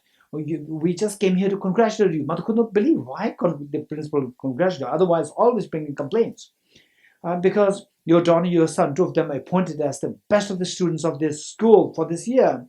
The mother could not believe her eyes and ears. tears rolling into our chest for the first time after all these many years, hearing something so pleasant. This is exactly what is happening to all Buddhist Bodhisattvas. They are so happy today. So, if there is the gift to be offered, to be given to the sentient beings, what we have done today is the greatest gift. And today you have gifted all the sentient beings with this gift of the Bodhicitta, with the gift of the wisdom of emptiness. And if there is the greatest of the offering to be made to all Buddhist Bodhisattvas, this offering of the Bodhicitta, this offering of the wisdom of emptiness is the greatest. And today you have offered this to all Buddhist Bodhisattvas. And somebody, should there be somebody, the wisest person on this earth, is the one who embraced the life, let the life manifest in the form of bodhicitta, wisdom of emptiness. And today you did it. You have extracted the greatest meaning out of life. What a day. This is incredible, unbelievable thing happening today. This is all happening today.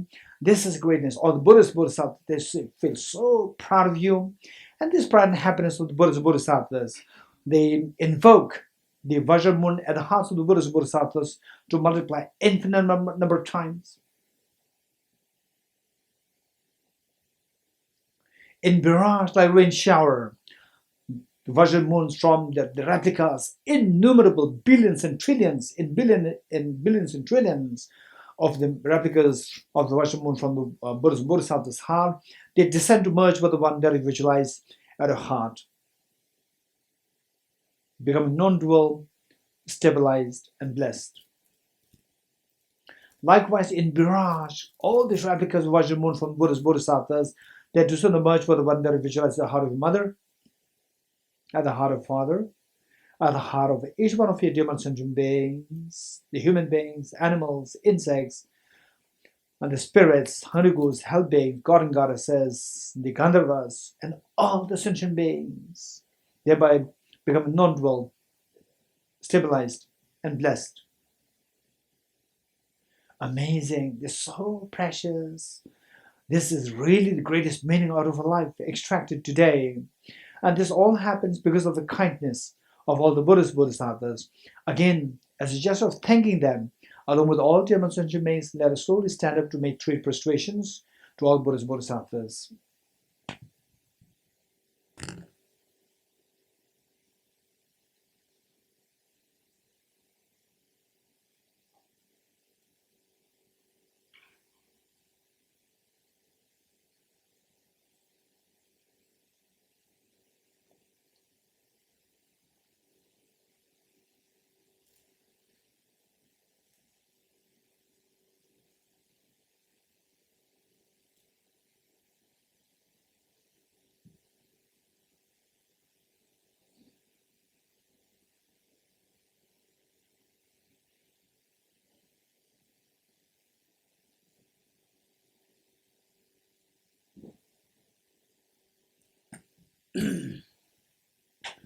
Okay, please take your seats. Sit comfortably now.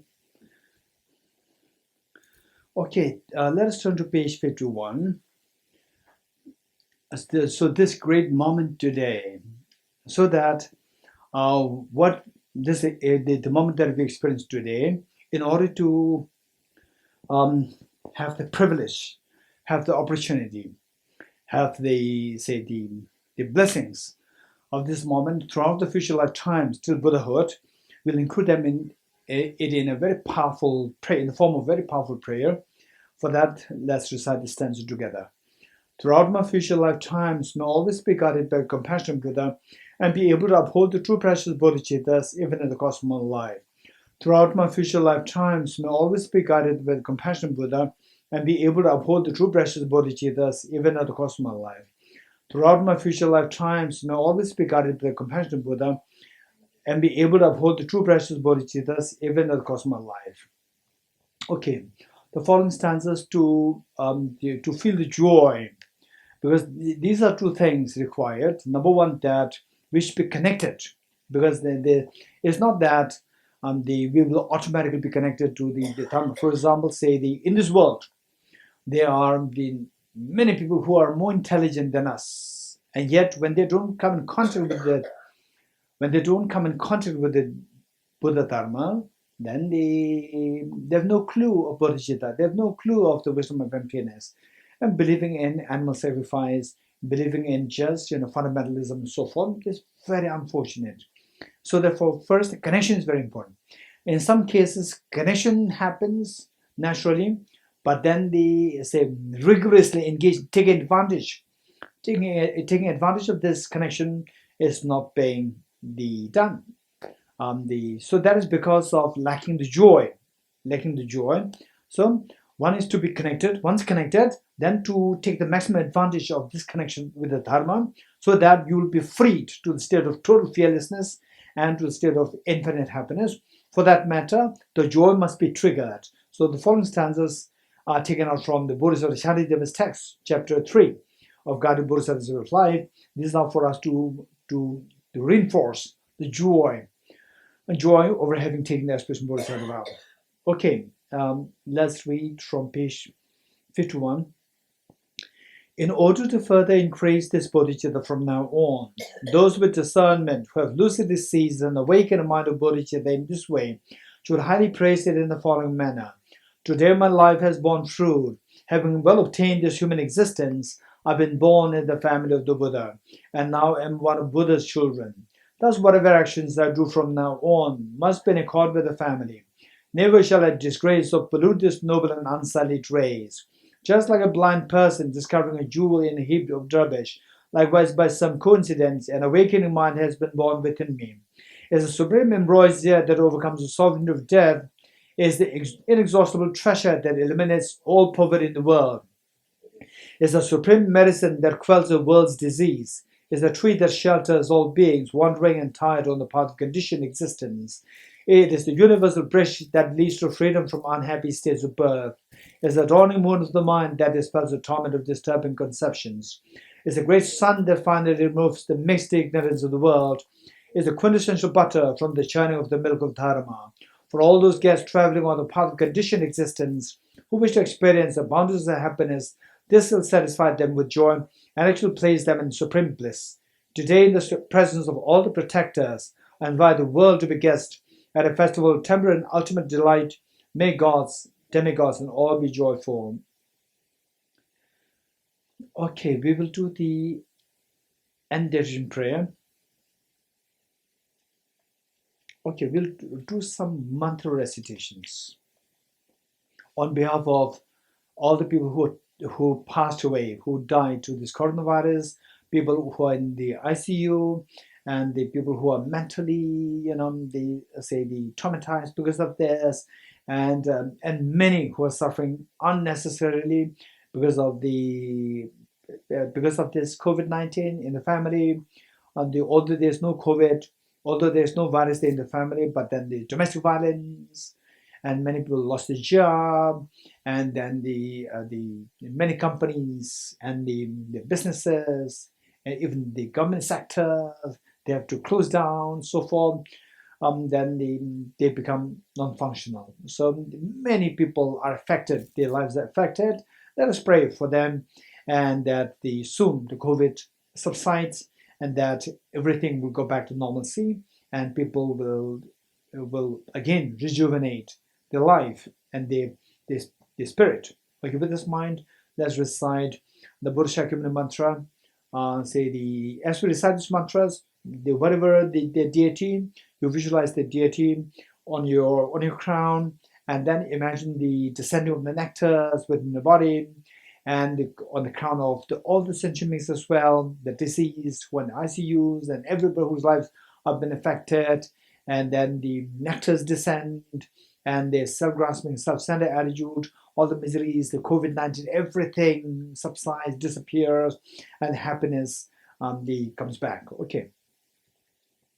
Om Mani Mani Maha Mani Swaha. Om Mani Mani Maha Mani Swaha. Om Mani Mani Maha Mani Swaha. Om Mani Mani Maha Mani Swaha. Om Mani Mani Maha Mani Swaha. Om Mani Mani Maha Mani Swaha. Om Mani Mani Maha Mani Swaha. Om Mani Mani Maha Mani Swaha. Om Mani Mani Maha Mani Swaha. Om Mani Beme Ho. Om Mani Beme Ho. Om Mani Beme Ho. Om Mani Beme Ho. Om Mani Beme Ho. Om Mani Beme Ho. Om Mani Beme Ho. Om Mani Beme Ho. Omara Bazana de Omara Bazana de Omara Bazana de Omara Bazana de Omara Bazana de Omara Bazana. Omara Bazana de Omara Bazana de Omara Bazana de Om Dare Tu Dare Dure So. Om Dare Tu Dare Dure So. Om Dare Tu Dare Dure Soha. Om Dare Tu Dare Dure Soha. Om Dare Tu Dare Dure Soha. Om Dare Tu Dare Dure So.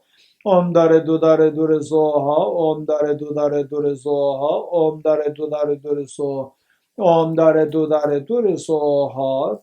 Dhyata Om Begaze Begaze Maha Begaze Raza Samunga de Soha. Dhyata Om Begaze Begaze Maha Begaze Raza Samunga de Soha. Dhyata Om Begaze Begaze Maha Begaze Raza Samunga de Soha. Dhyata Om Begaze Begaze Maha Begaze Raza Samunga de Soha. Dhyata Om Begaze Begaze Maha Begaze Raza Samunga de Soha. Dhyata Om Begaze Begaze Maha Begaze Begaze Raza Samunga de Soha. Dhyata Om Begaze Begaze Maha Begaze Raza Samunga de Soha. Dhyata Om Begaze Begaze Maha Begaze Raza Samunga de Soha. Om Ahum Benza Guru Bema Siddhi Hum. Om Ahum Benza Guru Bema Siddhi Hum. Om Ahum Benza Guru Bema Siddhi Hum. Om Ahum Benza Guru Bema Siddhi Hum. Om Ahum Benza Guru Bema Siddhi Hum. Om Ahum Benza Guru Bema Siddhi Hum. Om Ahum Benza Guru Bema Siddhi Hum. Okay, let us do the endeavoring prayer.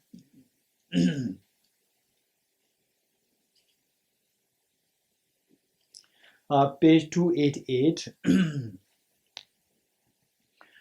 Let us pray for the long life of His Holiness the Dalai Lama, the truth also joy and happiness on this today. And let us also pray that the leaders, whether they explicitly learn it from His Holiness or implicitly, let us pray that all the leaders of the world, they learn from His Holiness how to resolve the problems on a basis of dialogue, on a basis of mutual understanding, on a basis of taking care of the citizens of the world and taking care of the environment of the world. So this is something that world leaders, the horizon of the thinking should be expanded.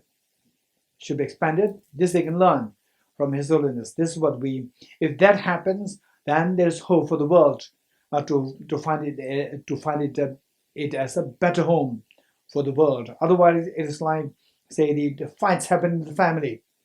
It's a very small family. Why fight? Instead of fighting, dialogue. Be concerned with each other, and you'll be very happy. Others are happy. You are happy. So this is like what exactly you can see in the family. Okay, with that in mind, let's pray that His Holiness lives long, and that His wishes are fulfilled spontaneously for the world. And let us also pray that all these great seeds of learning, like Sarah, Devon, Ganden, and the monastic universities in the Sakya, Kagyu, Nyingma, Gelog, and in the Theravada tradition, Chinese tradition, and in Tibetan tradition all over. Let us pray that these learning centers, they thrive in the activities of study, reflection, meditation on the Bodhicitta and the wisdom of emptiness. And they may personally dedicate the merits thus gathered, that each one of you, through a concerted effort, be able to soon see the dawn of the wisdom of emptiness and a Bodhicitta within yourself, so that each one of you becomes such a reliable guide to lead all dear sentient beings towards the ultimate happiness, state of the fearlessness and the infinite happiness. May the Bodhicitta thrive in the minds of all sentient beings. May the wisdom of emptiness thrive in the minds of all sentient beings, present and future. Okay, with that in mind, let's turn to page 288. In the land encircled by snow mountains, you are the source of all happiness and good. All powerful cherish the Tenzin Gyaltso. Please remain until samsara ends. Just as the brave Manjushri and Samadhi true realize things as they are, also I dedicate all these merits in the best way that I may follow their perfect example. I dedicate all these rules of virtue with the direction praised as the best, by all the Buddhas who appear in the three times, so that I might perform the noble Bodhisattva's deeds. May the Supreme Bodhicitta, that is not erased and grow, and may their wishes erase and not diminish, but increase forevermore. Chanjo samjo rembo che mai ge bonam ke gyoro che ge boy nyom bo me bo ya kone kondo pe barai sho. As long as space remains, as long as sentient beings remain, until then may I too remain to dispel the miseries of the world. Due to the merits of these virtuous actions, may Quid attain the state of Guru Buddha and lead all beings without exception into that enlightened state. I dedicate the merit thus gathered towards the realization of the decent prayers of all the Buddhas and the Bodhisattvas of three times, and to the upholding of Dharma of teaching and realization. May I in all life, through the force of this merit, never separate from the four wheels of the Mahana vehicle, and accomplish all the stages of the path: renunciation, bodhicitta, birth within the two stages. With a wish to free all beings, I shall always go for refuge to the Buddha, Dharma, and Sangha until I reach full enlightenment. Inspired by wisdom and compassion, today in the Buddha's presence, I generate the mind of full awakening for the benefit of all sentient beings. I go for refuge to the Tribulchen. I confess the negativities individually. I rejoice in the virtues of all the beings. I hold the precious Buddhahood in my heart. By the power of practicing and subjugating to you, may all be free from sickness, poverty, and conflicts, and may Dharma and auspiciousness proliferate in all the places where we abide. The power of union of emptiness and compassion is lucidly explained by the protector of both the Dharma and the beings of the land of snows. With the lotus holder Tenzin Gyatso, we subjugate you that your wishes are fulfilled spontaneously. May the operations of the evil thoughts and deeds of the negative forces of humans or non-humans who harbor malice through perverted prayers against the teachings of the Buddhas be totally vanquished through the power of the truth of the three jewels. In all my lives, never separated from perfect gurus, may enjoy the magnificent Dharma by completing the qualities of the stages and the paths, may I quickly attain the state of Vajratara. Throughout my future lifetimes, may I always be guided by Ramajishri and be able to uphold the Dharma in general and the teachings on dependent origination in particular, even at the cost of my life. Diyata Om Gate Gate Paragate Parasamgate Bodhi Swaha Diyata Om Gate Gate Paragate Parasamgate Bodhi Swaha Diyata Om Gate Gate Paragate Parasamgate Bodhi Swaha.